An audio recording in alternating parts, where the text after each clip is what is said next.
O assunto hoje é o homem de bem e como conhecer-se a si mesmo. Encontro com Kardec, um momento de estudo da doutrina espírita. Olá, sinta-se bem-vindo ao canal Espírita Fraterno, seu canal de estudo e divulgação do Espiritismo. Semanalmente, dando continuidade ao nosso trabalho, apresentamos o Encontro com Kardec número 81, com o estudo do Livro dos Espíritos. E hoje nós vamos ver uma parte muito interessante, que é quando se fala o que é o homem de bem, na definição da espiritualidade, e de que maneira a gente consegue se conhecer a si mesmo. Tem alguma vantagem nisso? Vamos seguindo no estudo, mas antes eu não posso deixar de pedir a você que, por favor, como sempre, se inscreva no canal, deixa o like, aquela coisa que você já sabe, porque aqui às vezes tem 20, 30 visualizações e 5 joinhas. Não sei, às vezes a pessoa não está gostando. Se não estiver gostando, escreve aqui. Eu posso ter dito alguma coisa que não foi relevante ou que deveria fazer diferente. Me escreva e eu vou analisar e, sem dúvida nenhuma, se estiver errado, nós vamos modificar, tá bom? Independente disso, não esqueça, deixa o seu joinha e compartilhe para que outras pessoas possam ter acesso ao estudo da doutrina espírita. Vamos para lá, vamos seguir as nossas telas agora. Capítulo 12. Perfeição moral. Características do homem de bem. Conhecimento de si mesmo. Perguntas 918, 919 e 919A. Caracteres do homem de bem. Por que indícios se pode reconhecer em um homem o progresso real que lhe elevará o espírito na hierarquia espírita? O espírito prova a sua elevação quando todos os atos de sua vida corporal representam a prática da lei de Deus e quando antecipadamente compreende a vida espiritual. O verdadeiro homem de bem é o que pratica a lei de justiça, amor e caridade na sua maior pureza. Se interroga a própria consciência sobre os atos que praticou, perguntará se não violou essa lei, se fez todo o bem que podia, se ninguém tem motivos para se queixar dele, enfim, se fez aos outros tudo quanto queria que os outros lhe fizessem.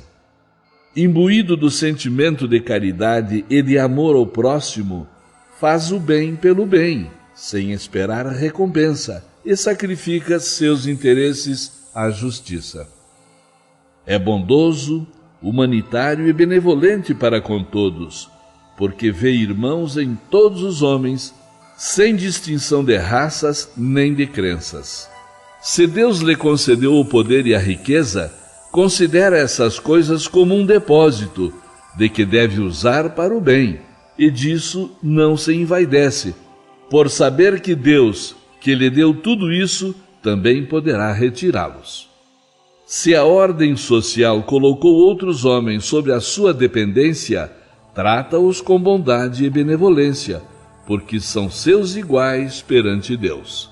Usa da sua autoridade para lhes levantar o moral, e não para os esmagar com o seu orgulho.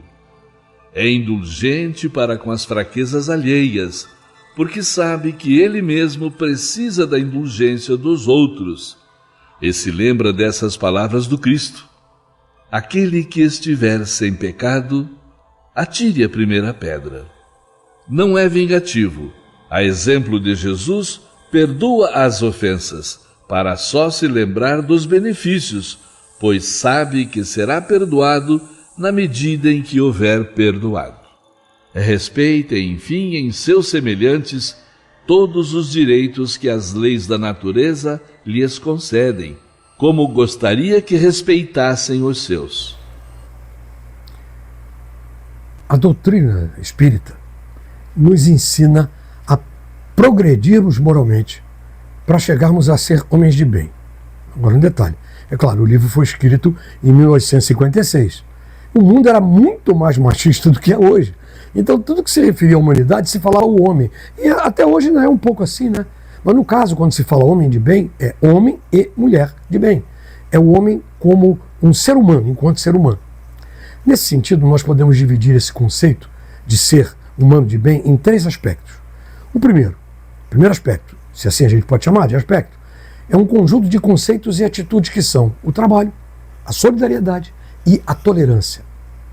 Quanto ao trabalho, a doutrina espírita nos mostra um conceito muito especial como trabalho como ferramenta para sobrevivência e desenvolvimento. Quanto à solidariedade, nos indica a estabelecer um vínculo efetivo e respeitoso com todas as pessoas. Quanto à tolerância, nos mostra a importância de aceitar as diferenças, ou seja, observar o outro e aceitá-lo como ele é. Isso é uma lição de vida. Você trabalha como obrigação moral, você se solidariza com os outros, né? Quer dizer, você se integra no todo e respeita o outro como ele é. Mas esses sentimentos, essas atitudes têm que vir do fundo do nosso coração, vinculados à nossa maneira de ser. Quando a gente começa a pensar em viver assim, certamente está começando a se tornar um ser humano de bem, como eles chamam o homem de bem. O segundo aspecto é a reforma íntima. Como disse o benfeitor espiritual Kardec, no Evangelho segundo o Espiritismo, no capítulo 17, no último parágrafo do item 4, ele diz: reconhece-se o verdadeiro espírita pela sua transformação moral e pelos esforços que emprega para domar as suas inclinações más. Isso. Se você estiver atento às suas ações diariamente, deve fazer uma autoavaliação constante e se perguntar: quais são as minhas deficiências? Quais as minhas dificuldades? Qual é o esforço sincero que eu fiz para melhorar? O terceiro aspecto é a prática da caridade. A doutrina dos Espíritos nos mostra, nos ensina, o fundamental exercício da caridade, na questão 886 do Livro dos Espíritos, onde deixa claro o sentimento de benevolência para com todos, indulgência para as imperfeições dos outros e perdão das ofensas. Está lá. Ser benevolente é querer o bem do próximo. Ser indulgente é saber entender e ser misericordioso é ter um perdão sincero, não um perdão da boca para fora. Então veja que aí está a receita para ser um ser humano de bem, fazendo dessa forma uma transformação íntima, como eles nos disseram. É preciso agir com muito esforço efetivo para essa transformação interior. Essa prática é diuturna e tem que ser diuturnamente praticada a caridade. Claro que é uma receita muito difícil, não é fácil fazer isso não. É um desafio, mas tem que ser um propósito, uma disposição de agir nesse sentido.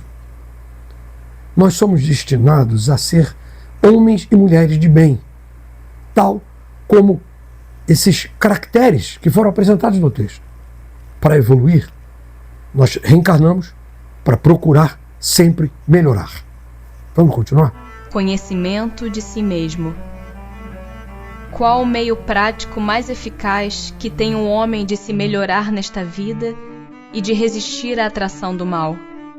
Um sábio da antiguidade vô-lo disse: conhece-te a ti mesmo.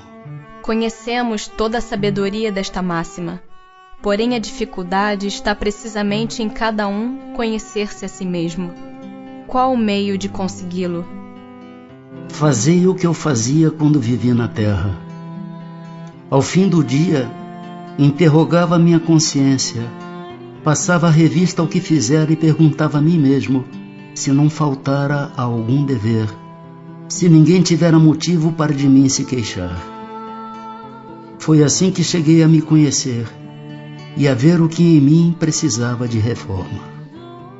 Aquele que todas as noites evocasse todas as ações que praticara durante o dia e inquirisse de si mesmo o bem ou o mal que houvera feito, rogando a Deus e ao seu anjo de guarda que o esclarecessem, grande força adquiriria para se aperfeiçoar, porque, crede-me, Deus o assistiria. Dirigi, pois, a vós mesmos perguntas, interrogai-vos sobre o que tendes feito e com que objetivo procedestes em tal ou qual circunstância, sobre se fizestes alguma coisa que feita por outrem censurarias, sobre se obrastes alguma ação que não ousarias confessar. Perguntai ainda mais: se aprovesse a Deus chamar-me neste momento, teria que temer o olhar de alguém ao entrar de novo no mundo dos espíritos, onde nada pode ser ocultado? Examinai o que pudestes ter obrado contra Deus, depois contra o vosso próximo e finalmente contra vós mesmos. As respostas vos darão ou o descanso para a vossa consciência, ou a indicação de um mal que precise ser curado. O conhecimento de si mesmo é, portanto, a chave do progresso individual. Mas direis, como há de alguém julgar-se a si mesmo? Não está aí a ilusão do amor próprio para atenuar as faltas e torná-las desculpáveis? O avarento se considera apenas econômico e previdente. O orgulhoso julga que em si só há dignidade.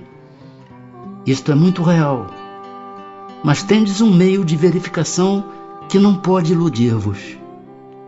Quando estiverdes indecisos sobre o valor de uma de vossas ações, perguntai como a qualificarias se praticada por outra pessoa.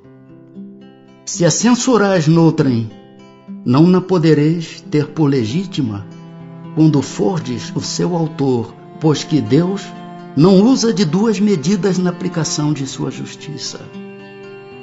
Procurai também saber o que dela pensam os vossos semelhantes, e não desprezeis a opinião dos vossos inimigos, porquanto esses nenhum interesse têm em mascarar a verdade, e Deus muitas vezes os coloca ao vosso lado como um espelho, a fim de que sejais advertidos com mais franqueza do que o que faria um amigo.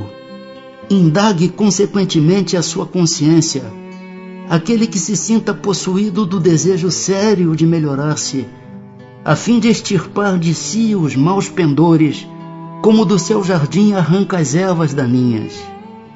Dê balanço no seu dia moral, para, a exemplo do comerciante, avaliar suas perdas e seus lucros, e eu vos asseguro que a conta destes será mais avultada que a daquelas. Se puder dizer que foi bom o seu dia, poderá dormir em paz e aguardar sem receio o despertar na outra vida. Formulai, pois, de vós para convosco questões nítidas e precisas, e não temais multiplicá-las. Justo é que se gastem alguns minutos para conquistar uma felicidade eterna. Não trabalhais todos os dias com o fito de juntar haveres que vos garantam repouso na velhice? Não constitui esse repouso o objeto de todos os vossos desejos, o fim que vos faz suportar fadigas e privações temporárias? Pois bem, que é esse descanso de alguns dias, turbado sempre pelas enfermidades do corpo, em comparação com o que espera o homem de bem? Não valerá este outro a pena de alguns esforços? Sei haver muitos que dizem ser positivo o presente e incerto o futuro. Ora, esta é exatamente a ideia que estamos encarregados de eliminar do vosso íntimo, visto desejarmos fazer que compreendais esse futuro, de modo a não restar nenhuma dúvida em vossa alma. Por isso foi que primeiro chamamos a vossa atenção por meio de fenômenos capazes de ferir-vos os sentidos, e que agora vos damos instruções que cada um de vós se acha encarregado de espalhar. Com esse objetivo é que ditamos o Livro dos Espíritos. Santo Agostinho. Muitas faltas que cometemos nos passam despercebidas. Se de fato, seguindo o conselho de Santo Agostinho, interrogássemos com mais frequência a nossa consciência, veríamos quantas vezes falimos sem o suspeitarmos, simplesmente por não examinarmos com atenção a natureza e o móvel dos nossos atos. A forma interrogativa tem alguma coisa de mais preciso do que qualquer máxima, que muitas vezes não aplicamos a nós mesmos. Ela exige respostas categóricas por um sim ou um não, que não deixam lugar a alternativas. São outros tantos argumentos pessoais, e pela soma que derem as respostas, podemos computar a soma de bem ou de mal que existe em nós. Olha só, esse tema, o conhecimento de si mesmo, é um tema fundamental, mas muito fundamental, tratado por Kardec. Olha só. Note a inteligência da pergunta que Kardec faz aos espíritos. Qual é o meio prático?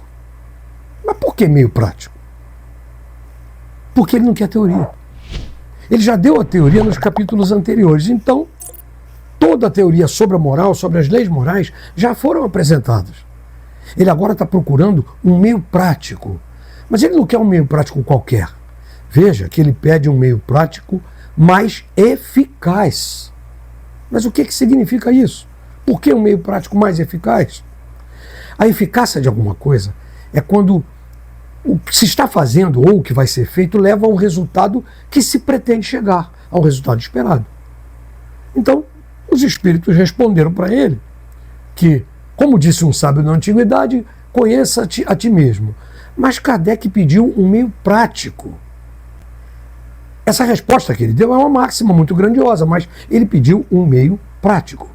Aí, ele vai formular a pergunta seguinte, que é a 919A, concordando com isso, com essa máxima, mas dizendo que a grande dificuldade é exatamente de cada um realmente conhecer a si mesmo. Como fazer isto?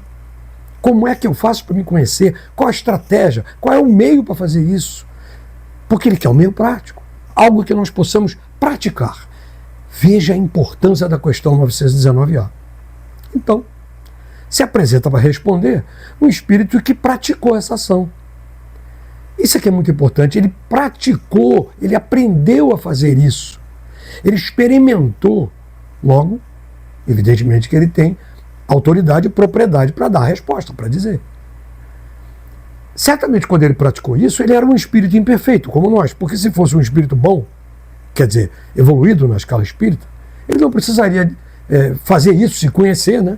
Porque ele já seria evoluído. Esse espírito que respondeu, conclui-se que ainda era um espírito imperfeito, naquela ocasião, como nós. Não quando respondeu, mas quando viveu. Já deve ter notado que nem todas as perguntas do Livro dos Espíritos têm a assinatura do espírito que respondeu, né? Foram muitos espíritos que responderam as perguntas. Algumas vezes apenas que Kardec coloca o nome do espírito.